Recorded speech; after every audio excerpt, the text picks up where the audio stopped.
Thanks so much for joining us here on KRON 4 News at noon. I'm Stephanie Lynn. Along the coast, it's been 2 years since the deadly mass shooting in Half Moon Bay. 7 farm workers were killed, and today neighbors are remembering those who died and are raising awareness about the living conditions of farm workers. KRON 4's Charles Clifford is live for us in Half Moon Bay with the details on this. Charles. Well, good afternoon. Yeah, it has been 2 years since that tragic shooting. Today, there are multiple events to honor the victims in that shooting, including a ceremony held just a short time ago in which some local elected officials and nonprofits discussed some of the challenges that the community is facing. In Half Moon Bay on Friday, nonprofits Allus and the National Farm Worker Ministry, along with local elected officials, held a ceremony to honor those who died in the tragic shootings 2 years ago.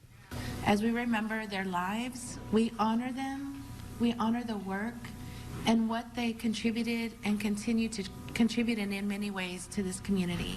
Following the shootings, farm worker Chun-Li Zhao was arrested and charged with allegedly killing 7 of his co-workers at 2 different farms in Half Moon Bay.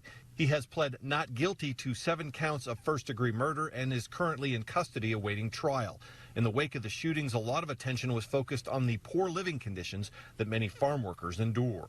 Those at Friday's ceremony are also concerned that in the months and years ahead, many farm workers, especially those who are undocumented immigrants, could be forced to leave the country as the Trump administration ramps up deportation efforts. The rhetoric coming down from the federal level is pushing those who need the most help into the shadows, people who we rely upon to bring food to our table. It is our farm workers, their labor, their sacrifice, their hard work of them and their families that make America what it is, that provides food on our table every day. And finally, the city of Half Moon Bay is currently working on designing and installing a permanent memorial to honor the victims of the shootings. All right, back live now. There's also a vigil planned for this evening here in downtown Half Moon Bay at 6 p.m.